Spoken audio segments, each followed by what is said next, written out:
giving you a chance to say it, I'm just going to put you on the spot. Is there anything that Kelvin Sheppard can do as the new defensive coordinator where you would consider him a failure, I guess? Can he fail? Can he essentially fail this season taking over for Aaron Glenn? Because we know the story about this defense. We know how banged up they were last year. We know that they showed flashes in a handful of games before everybody just started crumbling. But for the most part, we know that this is a team that I think it's fair to say struggles to get to the quarterback. So me personally, I'm not expecting for the sacks to just the floodgates of sacks to open with Kelvin Sheppard taking over. So I'm just asking, do you think there's anything to do where you see this guy and you like, man, this guy just doesn't have a clue? I'm interested to see. Well, first off, let me say, I think our defense will be good this year, only because at the beginning of the first 5 games last year, our defense was good until we started accumulating, until Hutch went down and we started accumulating all them injuries. But before that, our defense was good. We essentially got the same defense that we had last year, so I think it will be. I still think our defense will be good.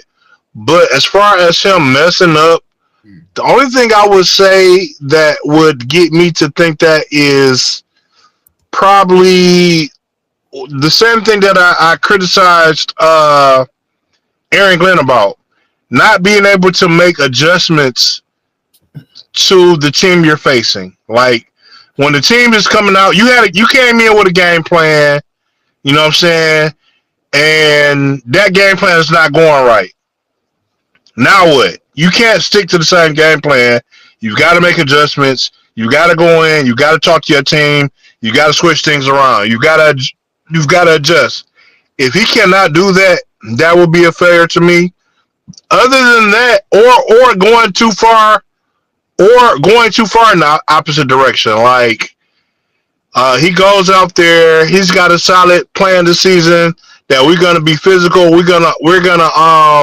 We're gonna play man defense, and the first couple of games, I don't know, something goes wrong. Somebody gets beat, and he just totally abandons the man and just starts running zone all season long. I think those will be failures in my eyes to me. That's a great answers. I really like the adjustments portion. And we're definitely going to get opportunities to see that because, and we're a lot of, we're going to get a lot of answers this season. I'm excited for it.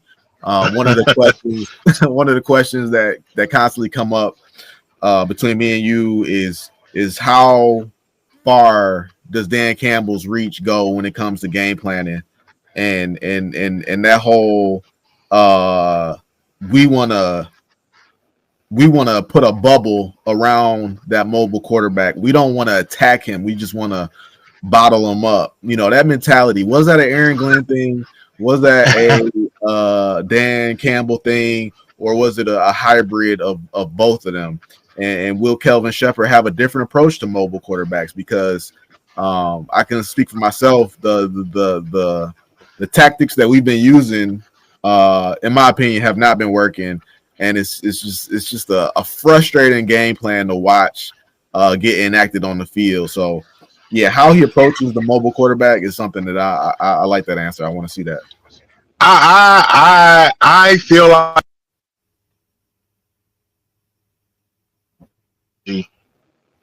say it again. I lost you for a second. I feel like Sheppard is an attack guy. Yeah, no, I'm not gonna disagree with that, and I feel like everybody in that defensive room, coaching staff is attack guys. But yeah, Sheppard and AG, I'm with you. I mean, but it's a thin line, man. Because I'm not gonna say that Aaron Glenn was an attack guy, but sometimes to me, Aaron Glenn. I mean, dog, he was too happy with that zero blitz sometimes, man. And it came to bite us in the ass a lot, dog. Like, he hit that zero blitz button in the wrong moments sometimes, and like he was aggressive, but he will be aggressive to the point where they were like, "Oh, here comes the zero blitz," and then they just throw it over the top, and it'd be like touchdown. You know what I'm saying? Yeah, I know what you're saying. Aaron Glenn, and to be honest, man, I feel the same way about Kelvin Sheppard. They've never been given enough to where I expected a lot. Especially last year when Hutch went down, and they still were able to have the season that they had. That's a testament to the defense, but they were constantly bringing guys in, constant changeover. But people like Brian Branch, Kirby Joseph, I feel like Aaron Glenn did enough with what he had. It wasn't perfect at times, but honestly, man, I put way too much onto the personnel than I do Aaron Glenn. So let me ask you this then, because essentially, and I wanted to just shout this out since we were talking about Kelvin Sheppard. Like, first off, the coaching staff that Dan Campbell put together, man, it gave me confidence because, like, when you hear all these guys talk, like you mentioned that Kelvin Sheppard had a connection to the new linebackers coach. It was another guy that he said that was his best friend. I want to say it was like the running backs coach or something. They got a connection too, man. And when you hear all these coaches talk about each other, you can tell that, and that was the one thing that gave me confidence. You could tell that Dan Campbell has a knack for picking these guys and picking the right guys for the thing. But like you said, you can only do what you're given with. And I know your main concern is the defensive line. So we got Tyleek Williams from Ohio State. With him in the lineup, what do you expect from the? Because I know you don't expect much, but what do you expect from the defensive line this year? We got Tyleek Williams to start off the year. Maybe about 6 games in, we'll get McNeil back. We'll have Hutch back this year. I'm assuming we're gonna get what was his name? What was his name? Womack, the rookie. The rookie we got last year. I can't think of his name. Wingo. We'll have Wingo, and Pascal and Levi should be healthy this year. I know. That's what I'm asking. What do you expect from these guys, man? What's the new rookie in there? That was our number 1 pick. You know what I'm saying? Is he gonna help this defensive line get over the hump, or what do you expect? Especially if they signed Zadarius.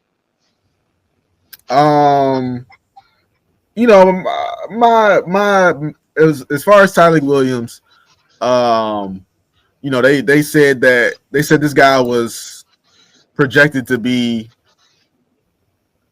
Help me with that phrasing. What was it? If Aleem McNeil had a 1st round grade, it would have been Tyleek Williams. Essentially, is what they said, right? Yeah. So Aleem McNeil was a 3rd round pick.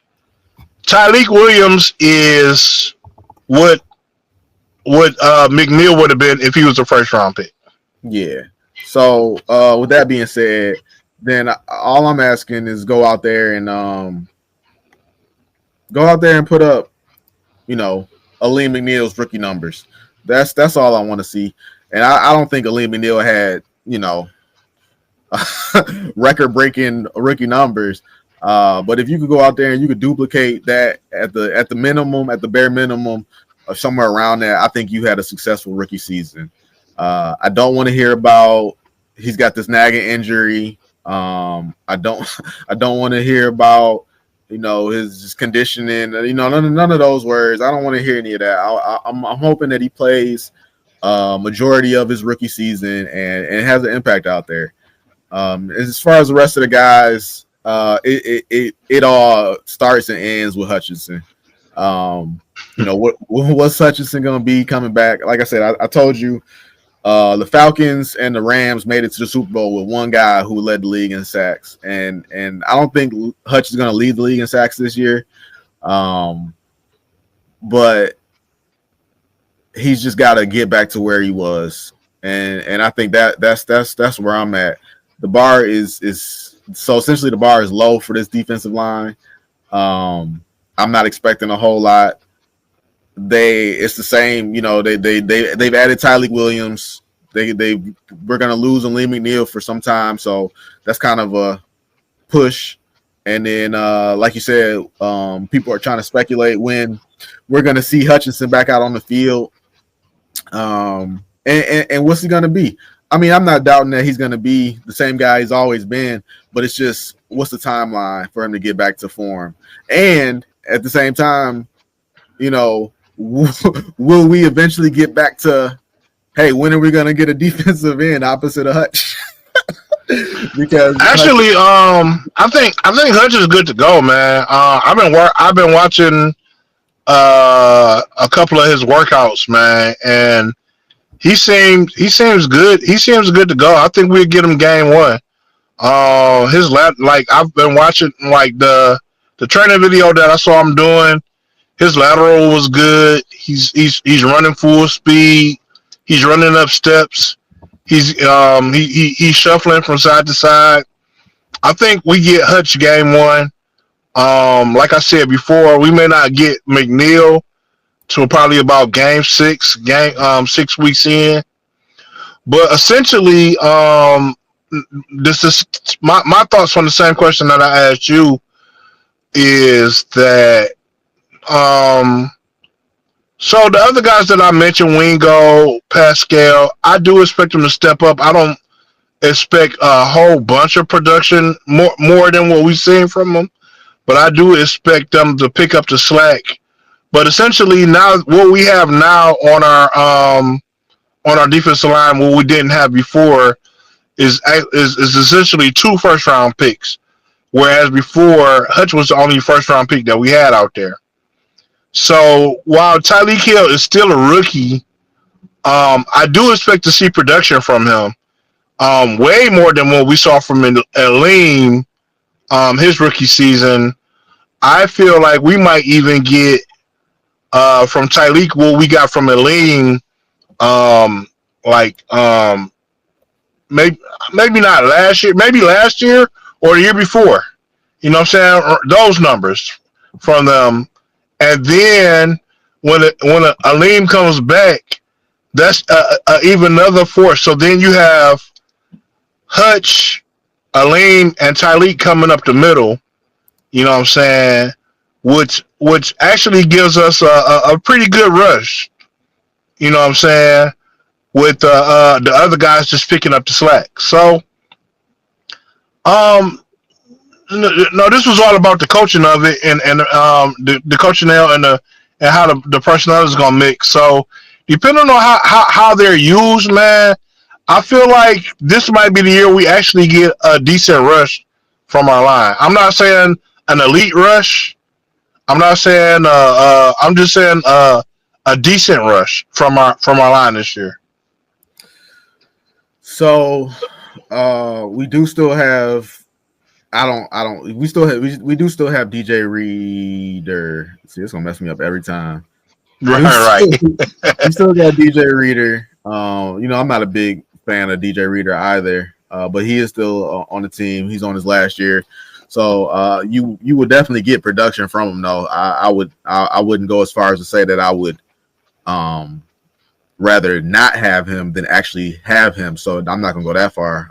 He would definitely be productive in some way, shape, or form. I'm looking at Aleem McNeil. I'm sticking with it. I'm looking at Aleem McNeil's rookie season. He played all 17 games. He had 39 total tackles. That's two less tackles than his best season. He had 2 sacks.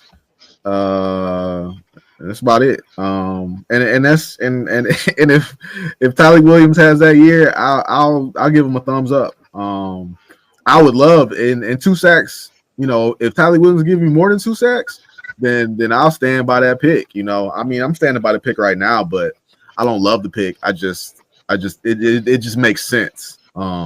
It's not what I would have did. It's not what I would have recommended, but it makes sense. I'm not gonna knock a pick that makes sense in my opinion. So if Tyler Williams can go out there and hey, say he's got 4 sacks, say he gets 50 tackles in his rookie season, hey, I'll be like, Brad, you are the mad genius that everybody claims you are, and it's showing again through this pick. Yeah, and I'm with you, man. I'm always a little bit more positive on it. I'm pretty much step with you. I didn't love the pick. You know what I'm saying? Because, well, I won't say that because I did like the pick. It wasn't the pick that I wanted, but I can understand it, and I can see it being a great pick. If he steps up and is the guy that I think that he will be, that he's projected to be, I can see it being a great pick. I can see him being like but I don't want to compare it to Gibbs because I you know what I'm saying that's like a 1 in a million pick, but I can see it being up there. You know what I'm saying? If he lives up to his potential, I can see us being like, oh damn, I'm glad he made that pick. You know what I'm saying? Yeah, I got one for you right here. This is a guy. While you was in love with Jared Verse, I was in love with his teammate, Braden Fisk. And if you just look here, like I said, Braden Fisk plays defensive tackle, same as Tyleik Williams. But he's just a different type, man. Like if we look at his rookie season, this is just Braden Fisk played all 17 games. Like I said, Aleem McNeil had 39 total tackles. Braden Fisk had 5 more tackles. No big deal there. Okay. But then you get over here, 8.5 sacks from the defensive tackle position is crazy.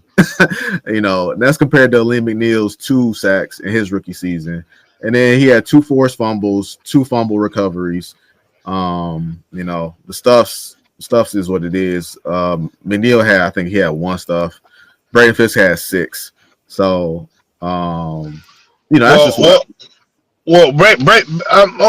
essentially you got Fisk was a first round draft pick, and McNeil was a 3rd round draft pick that became a first round draft pick.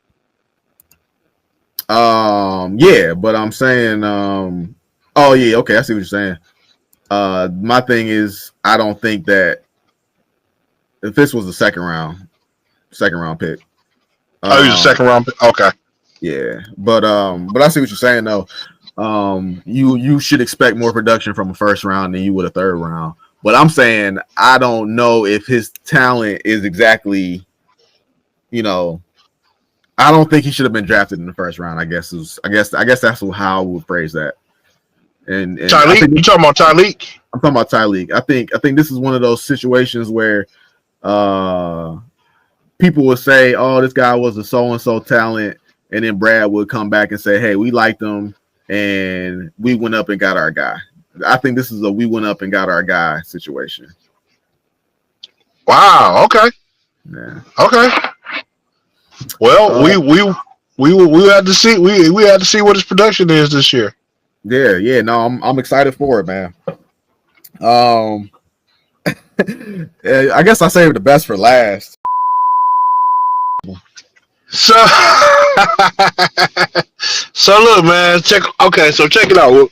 With that being said, and there were more interviews. I think I watched more than you. I watched the assistant coaches interviews as well. But with that being said, based on what you're saying from the assistant coaches, man, on a scale from 1 to 10, what would you put your confidence in Shep and Johnny Morton? 7. For both? Yeah, for both. 7 for both, because like I said earlier in the podcast, we've had many disagreement on where the line is drawn as far as Dan Campbell's reach. What exactly is it that Dan Campbell does outside of motivating the team? And we're gonna find out this year. You got the schedule, and then you lost Ben Johnson, one of the best young. That's another thing, man. Ben Johnson was one of the best young minds in the NFL offensive coordinator position. These guys coming in, John Morton's in his 50s. You talked about the assistant, the new passing game coordinator. He talked about him, David Shaw. I did a little bit of research on him. He was at Stanford for forever, and they had some good years at Stanford, but the last 4 years, they crashed, losing records every year. He's been out of football, looks like, for like 3 years, but he's in his 50s as well. Anthony Lynn was in his 50s. I'm not saying that it's an age thing, but youth is one thing that kind of resonates to me on this Lions team, and that's another thing maybe why why John Morton stood out when he was talking at the press conference, because like you said, a lot of the coaching staff is former players, not too far removed from the game. I think John Morton played, but like I said, he's in his 50s, so it's going to be a bit of an age gap. And as far as Kelvin Sheppard, like I said, man, Aaron Glenn was a great motivator, and like motivation, Aaron Glenn was like a 10.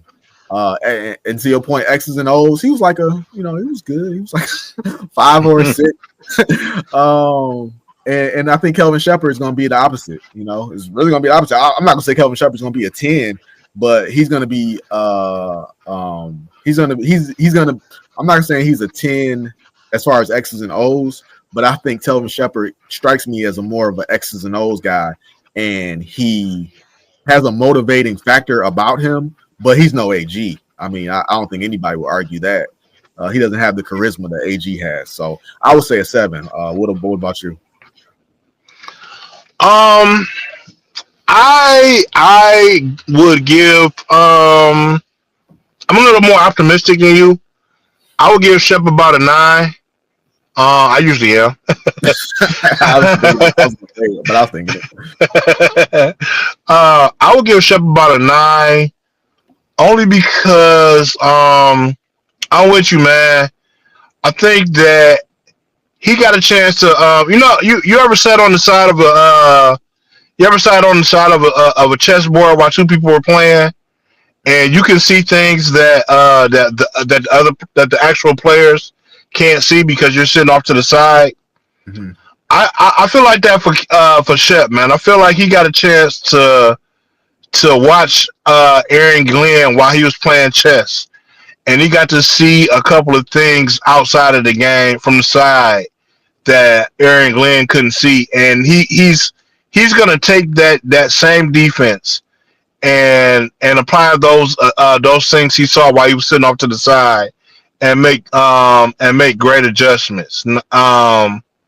Now, as far as the motivation thing, yeah, you're absolutely right. A Glenn is probably a better motivational guy than him, but at the same time, Shep is a player's guy. You know what I'm saying? He's a little more closer to being removed as a player than AG was, even though AG was a player. Kelvin Sheppard has been there a little bit more recently, so he can relate to the guys on a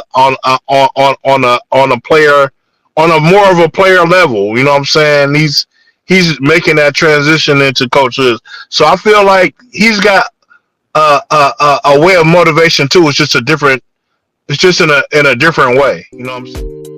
Detroit.